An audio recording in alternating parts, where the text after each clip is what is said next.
Hi, my name is Ryan. Today I'm going to show you how to install a aftermarket double-din stereo in a 2006 Toyota Highlander Limited Hybrid.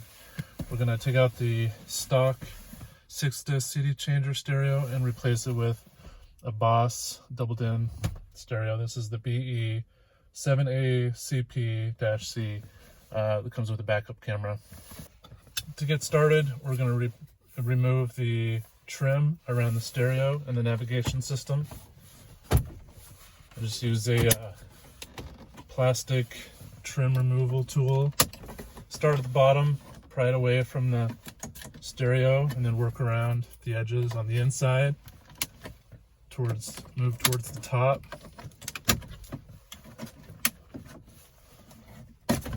Just pops right out. Set that aside. Next, we're going to remove these 6 bolts around the outside of the whole system.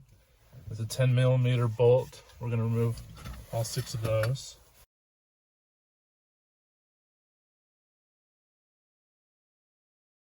Alright, once the 6 bolts are removed, you can pull this out, the stereo, and the navigation system is 1 unit.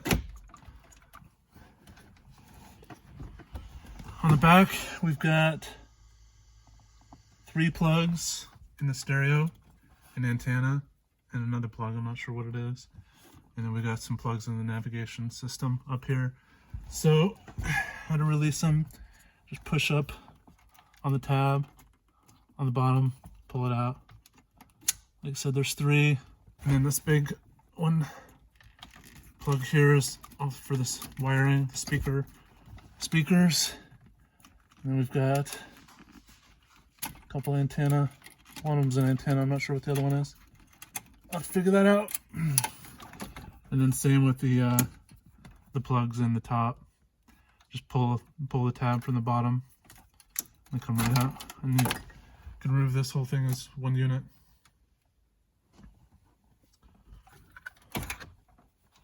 Alright, next I'm going to remove these 4 bolts from each side of the stereo.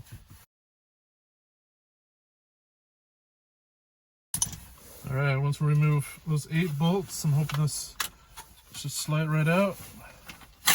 And it does.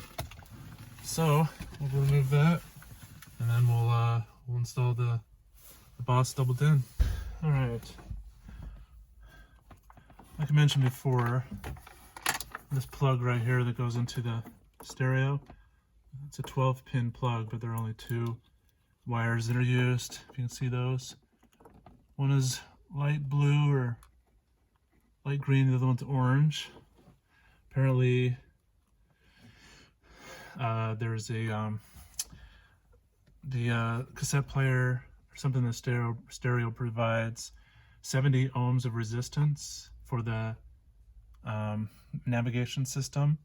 So I'm going to bypass the stereo because I'm replacing it, and I bought this resistor kit. I'm going to grab one of these. I don't have 70 ohm resistor. The closest thing is 100, so I'm going to grab 100 ohm resistor and put it in the plug. Alright, so here's the resistor, if you can see that. It's 100 ohms. I'm going to put it in one of the pins and then bend it. So I've just got it coming in one pin, going out the other pin. And somehow I'm going to tape this down so it doesn't fall out. And once I do that, I'm going to reattach the navigation system to make sure that this is doing what I think it's going to do.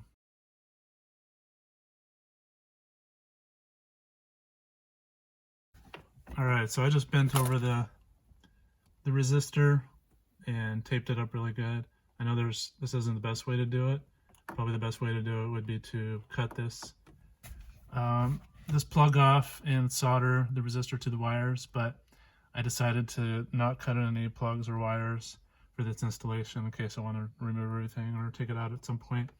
So I'm going to grab the stereo and navigation system again and plug everything in except this to make sure the navigation system works before I continue.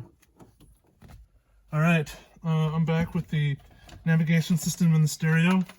I'm just going to plug in the navigation system plugs, just to make sure that the resistor that I installed works before I continue with the process.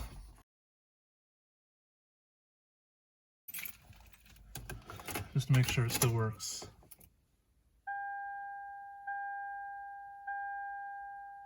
And it looks like it does.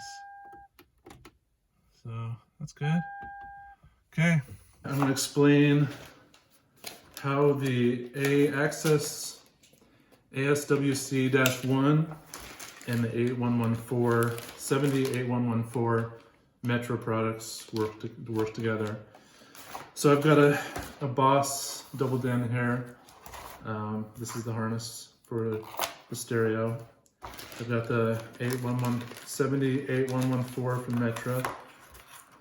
This is the harness that plugs into the back of the stereo with the connector for the factory plug in the car. And then this is the ASWC-1, which helps keep your steering wheel controls. Now, I was very confused for a very long time, and it took me hours of research online, but I finally figured out how these work together. I was very confused because this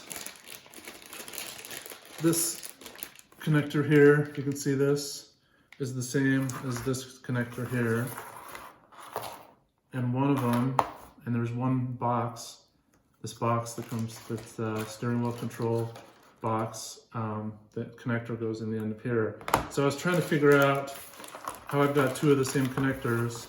One of those goes into this box, and I couldn't figure out where the other one was going, but I figured it out.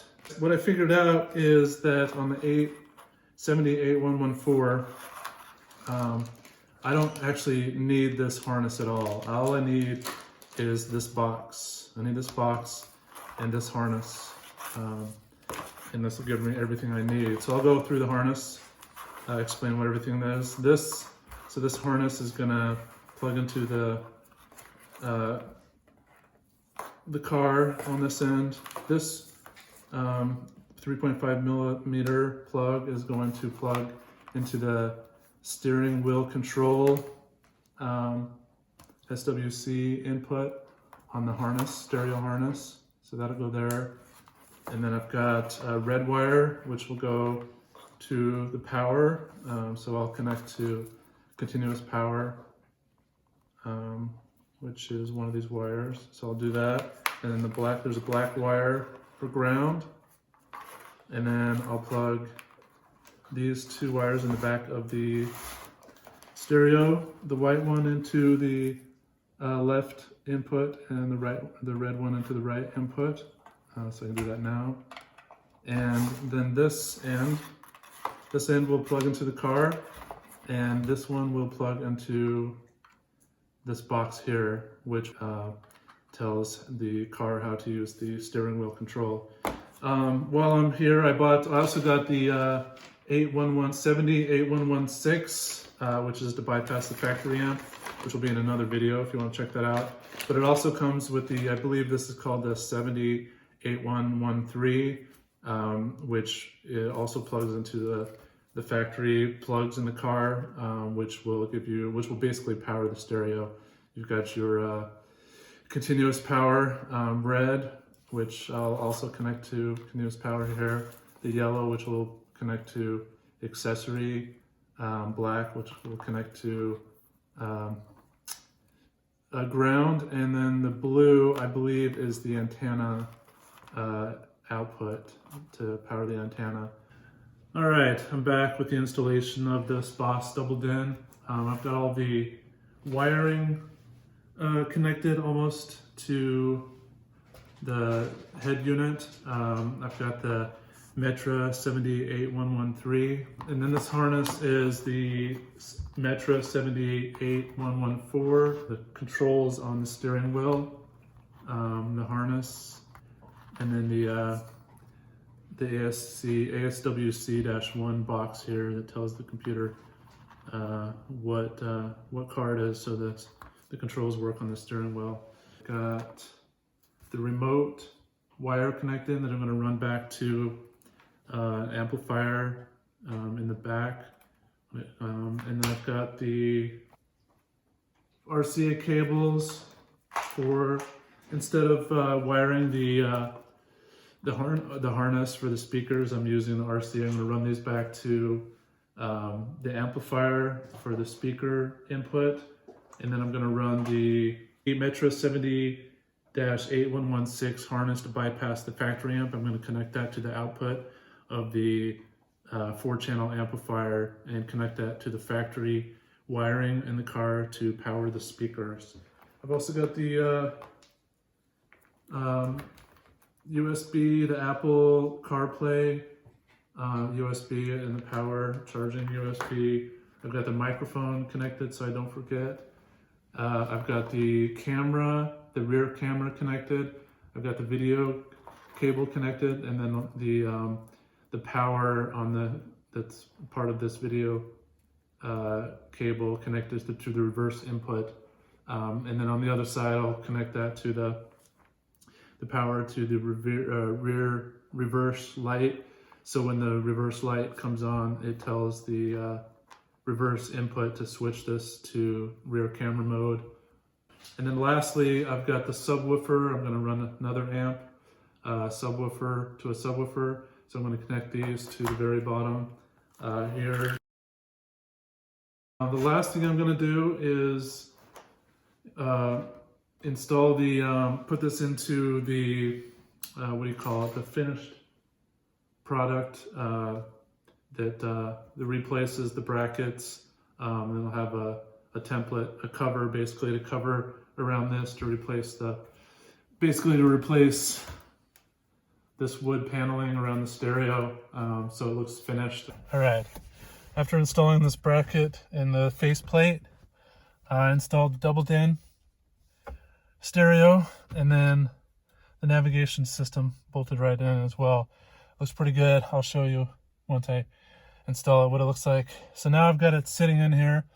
I ran the RCA cable, the 4-channel RCA cables down through here behind the dash of the steering wheel, and then along the floor over here. I'll show that later.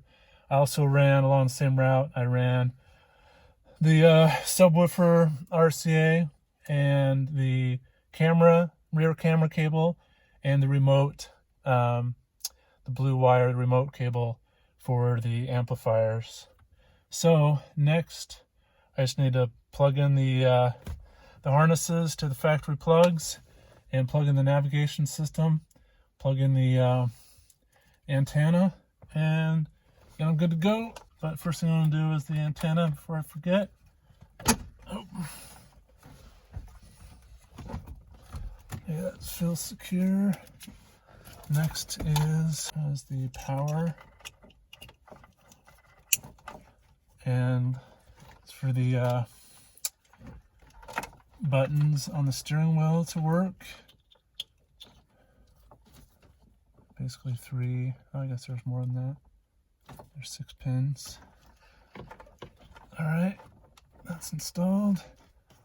All these leftover wires hanging out are just the speaker wires to the head unit, and I don't need those because I'm running the 4 RCA cables to the back.